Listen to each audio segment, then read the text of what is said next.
জনাব তারেক রহমানের সভাপতিত্বে জাতীয় স্থায়ী কমিটির জরুরি সভা অনুষ্ঠিত হয়েছে। এই সভায় জাতীয় স্থায়ী কমিটি ইতিমধ্যেই আমাদের দলের গঠনতন্ত্র অনুযায়ী দলের ভারপ্রাপ্ত চেয়ারম্যান জনাব তারেক রহমান চেয়ারম্যানের দায়িত্ব গ্রহণ করায় সন্তোষ প্রকাশ করেছে এবং চেয়ারম্যান দল পরিচালনার ক্ষেত্রে যেন সফল হতে পারেন সেই জন্য সবাই দোয়া করেছে। প্রিয় সাংবাদিক বন্ধুগণ, এর পরের যে সিদ্ধান্ত আমরা নিয়েছি, এই সিদ্ধান্তটি হচ্ছে নির্বাচন কমিশনের অনুরোধে বাংলাদেশ জাতীয়তাবাদী দলের চেয়ারম্যান জনাব তারেক রহমান আগামী 11 জানুয়ারি 2026 থেকে জাতীয় নেতা মৌলানা আব্দুল হামিদ খান ভাসানী ও 2024-এর ছাত্রগণ অভ্যুত্থানে শহীদ আবু সাইদ সহ অন্যান্য শহীদদের প্রতি শ্রদ্ধা জানানোর জন্য তাদের কবর জিয়ারত এবং কিছু পারিবারিক দায়িত্ব পালনের জন্য দেশের উত্তরাঞ্চলের কয়েকটি জেলা সফর করবেন বলে সিদ্ধান্ত নেওয়া হয়েছিল।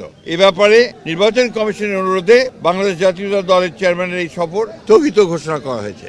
আপনারা সবাই খবরটা খুব ভালো করে জানেন যে দেশের যে নির্বাচন আগামী ফেব্রুয়ারি মাসের 12 থেকে অনুষ্ঠিত হতে যাচ্ছে, সেই নির্বাচনকে বিভিন্নভাবে প্রশ্নবিদ্ধ করার জন্য, বানচাল করার জন্য একটা মহল বিভিন্নভাবে চক্রান্ত করছে। তারা ইতিমধ্যেই আপনি জানেন যে উসমান হাদিকে গুলি করে হত্যা করা হয়েছে। একইভাবে বিভিন্ন জায়গায় রাজনৈতিক দলের নেতৃবৃন্দকে, বিশেষ করে বিএনপির অনেক কয়েকজন নেতৃবৃন্দকে গুলি করা হয়েছে এবং তারা শহীদ হয়েছেন। এবং গত কয়েকদিন আগে স্বেচ্ছাসেবক দলের উত্তরের সাবেক সদস্য সচিব মুসাব্বিরকে গুলি করে হত্যা করা হয়েছে।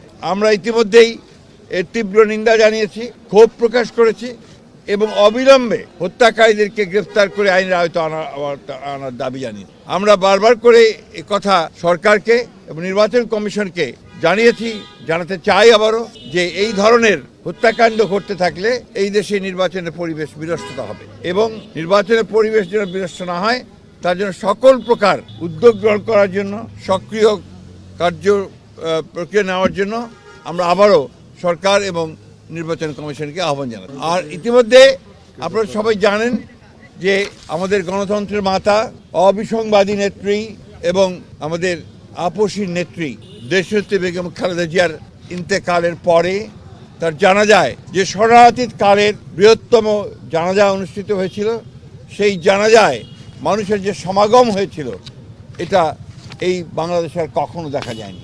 আমরা যারা স্বতঃস্ফূর্তভাবে সবাই এই জানাজায় অংশ নিয়েছিলেন, আমরা দলের পক্ষ থেকে সমস্ত জনগণকে আমরা আন্তরিকভাবে কৃতজ্ঞতা এবং ধন্যবাদ জানাচ্ছি। এবং আইন শৃঙ্খলা পরিস্থিতি রক্ষা করবার জন্য সেনাবাহিনীর সদস্যরা, সেনাবাহিনীর তিন বাহিনীর প্রধান এবং সরকার যে উদ্যোগ নিয়েছে, সে পুলিশ, র্যাব, বিজেপি যারা সহযোগিতা করেছেন, তাদের সকলকে আমরা আন্তরিকভাবে ধন্যবাদ এবং কৃতজ্ঞতা জানাচ্ছি।